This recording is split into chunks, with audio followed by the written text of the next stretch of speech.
Hello everyone, I am Deep Patel from the Department of Mechanical Engineering. Today we are going to start two important topics of the chapter number 7 IC engine.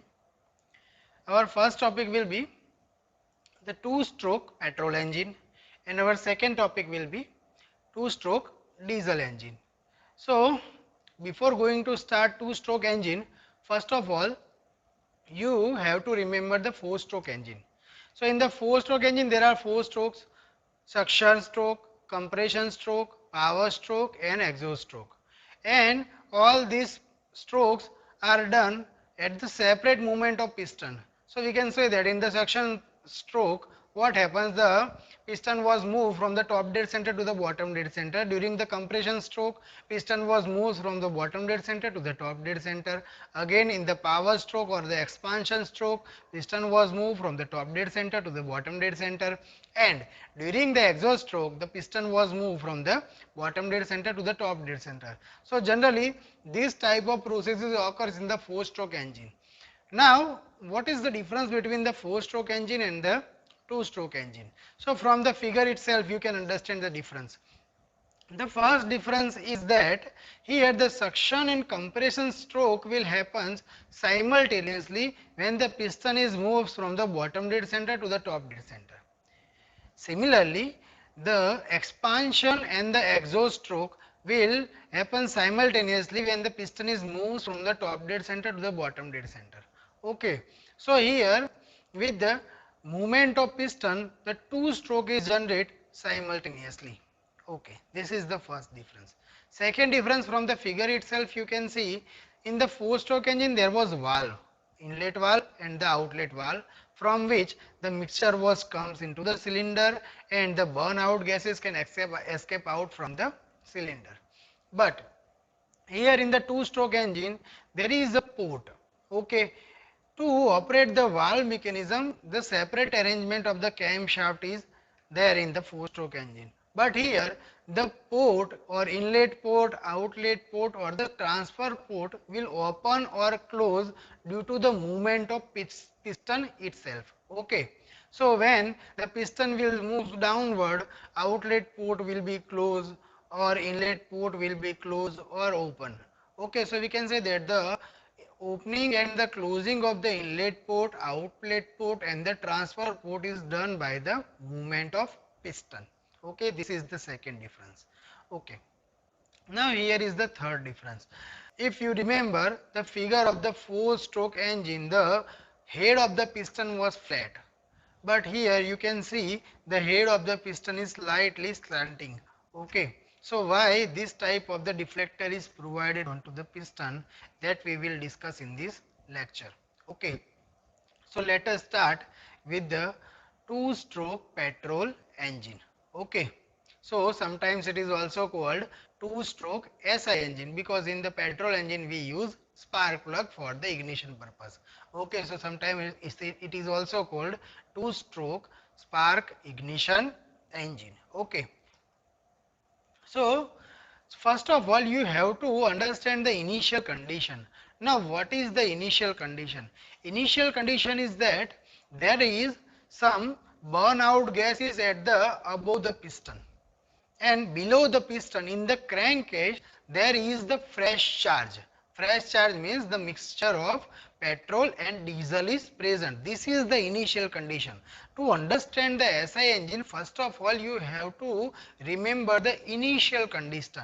Okay, after the completion of cycle I will explain again why this initial condition we have take, but for this time you have to remember the initial condition, that initially above the piston there is a burnout gases and below the piston there is a fresh charge. Fresh charge means the petrol and air mixture. Okay, this is the fresh charge for the SI engine. Okay, so this is our initial condition.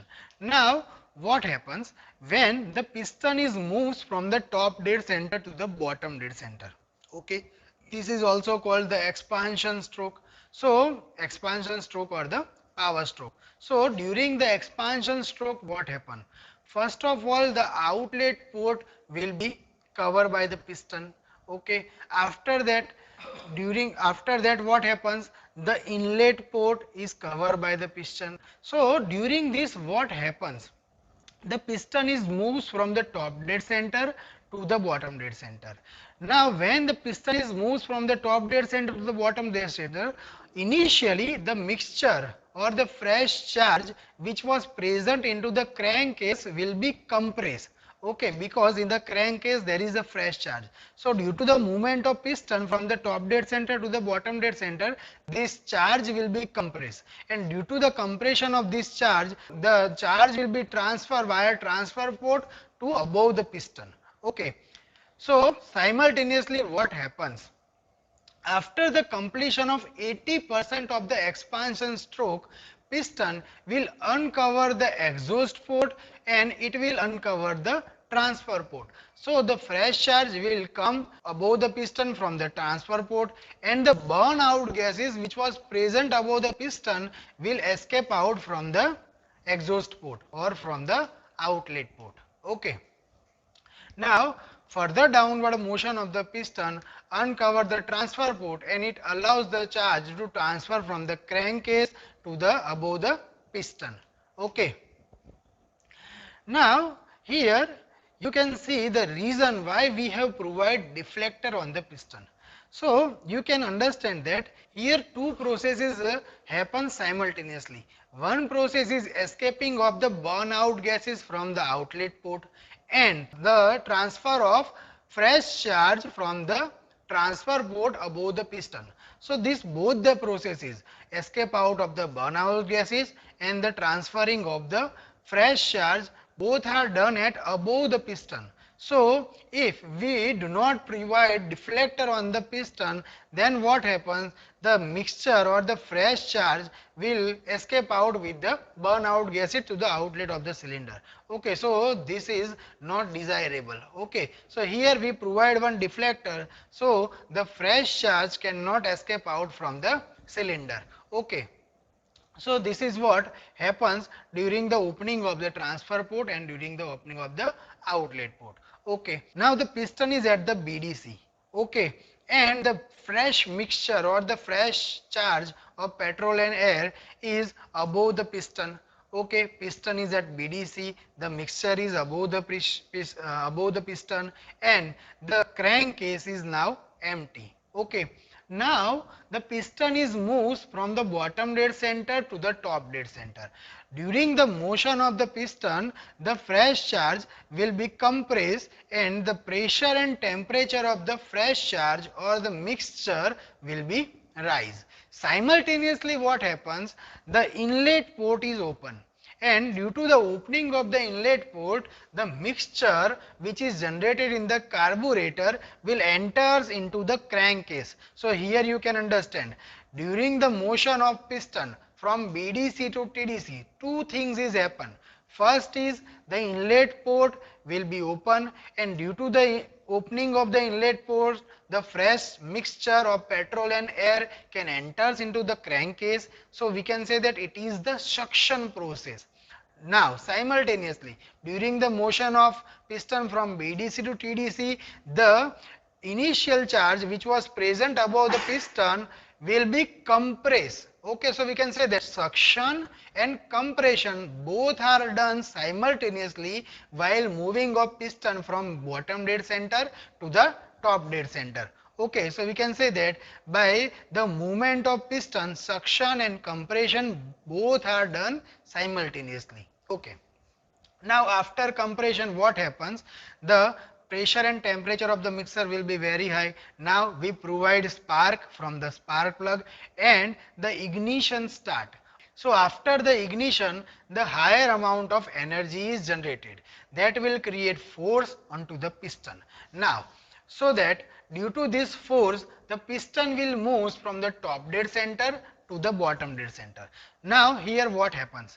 The piston will move from the top dead center to the bottom dead center. So we can say that it is the expansion stroke or the power stroke, because here there is a power is generated.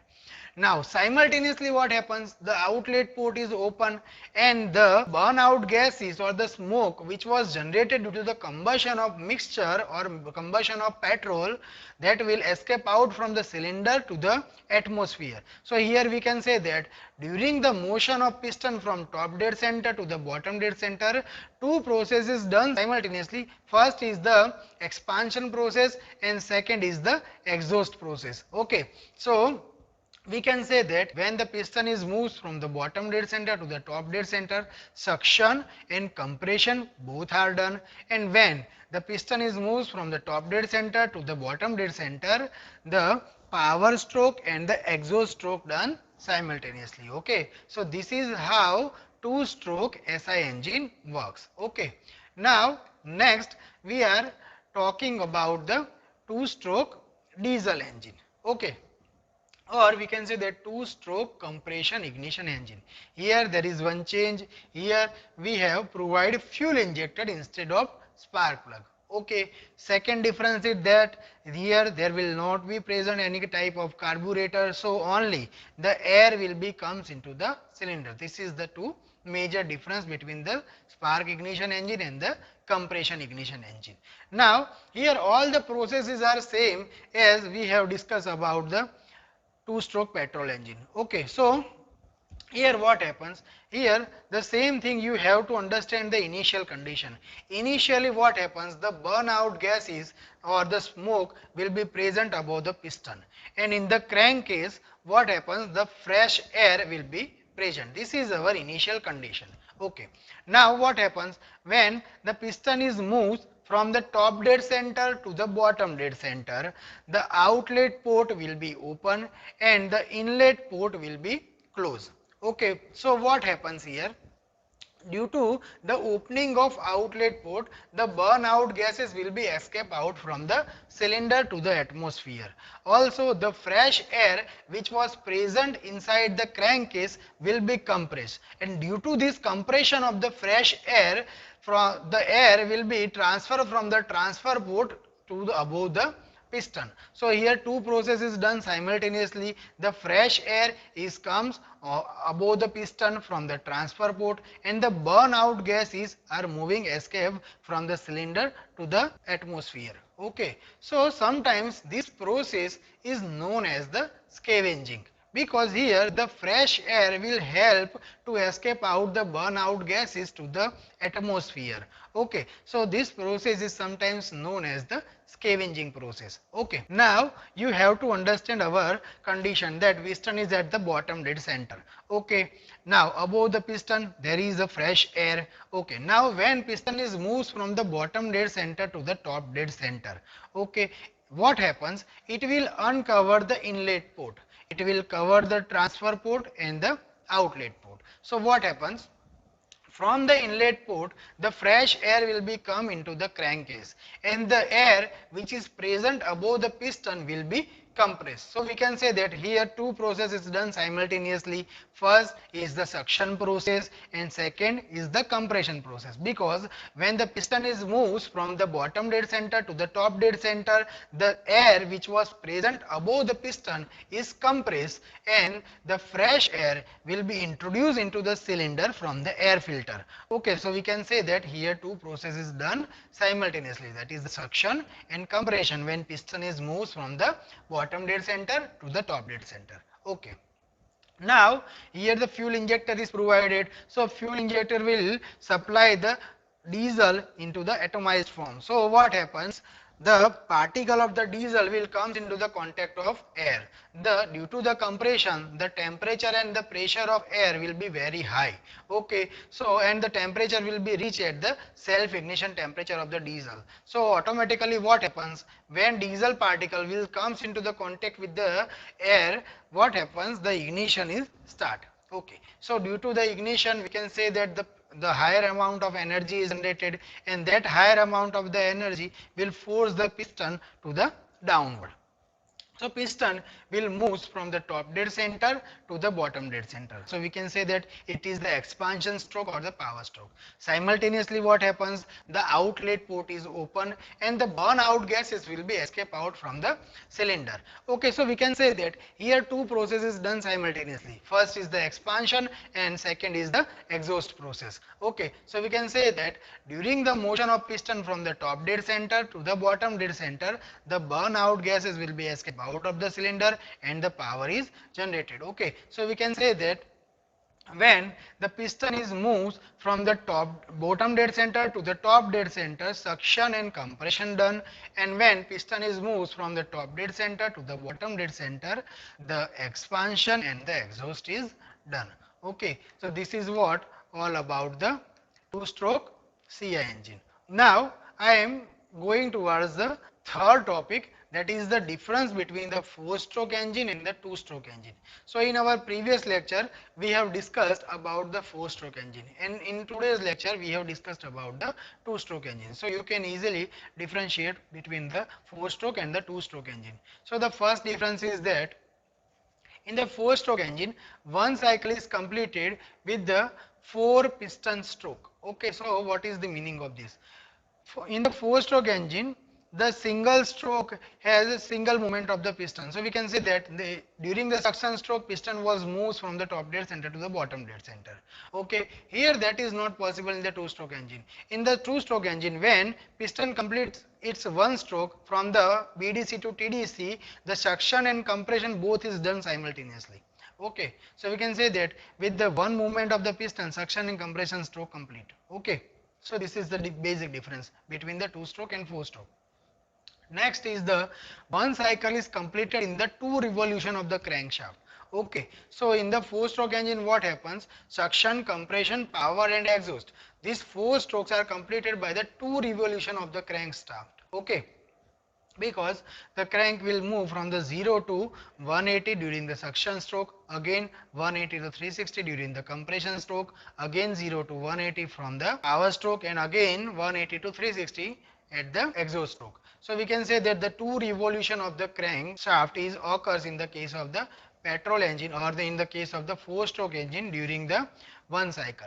But here what happens, when the crank is rotated from the 180 to 360 or the 180 degree, there suction and compression both are done simultaneously. Again, when it is moved from 0 to 180, the expansion and the exhaust stroke done simultaneously. So we can say that into the one revolution of the crankshaft, entire cycle is completed. Okay. The third, less power is produced from the same cylinder diameter and speed. Okay. In the 2-stroke engine, the high amount of the power is produced. Okay, so that we can easily understand. Next, the heavier flywheel is needed, and here the lighter flywheel is needed. Okay, because here the fluctuation will be higher, so to remove the fluctuation during the cycle, we need heavy flywheel in the 4-stroke engine. Here the fluctuation will be compared to lesser than the 4-stroke engine, so here lighter flywheel is required. Next, it occupies more space because here the valve mechanism is present. Okay, so the 4-stroke engine occupies more space. Here the 4-stroke engine or 2-stroke engine occupies less space. Okay, next, there is a higher thermal efficiency, and in the 2-stroke engine there is a lower thermal efficiency. Next, in the 4-stroke engine there is a higher volumetric efficiency, and in the 2-stroke engine there is a lower volumetric efficiency. Finally, the cost, the 4-stroke engine having the higher cost and the 2-stroke engine having the lower cost. So these are some basic difference between the 4-stroke engine and the 2-stroke engine. Okay. So in this lecture we have discussed about the 2-stroke petrol engine and 2-stroke diesel engine, and after that we have compared the 4-stroke engine and the 2-stroke engine. Okay, so this is what all about today's lecture. Thank you.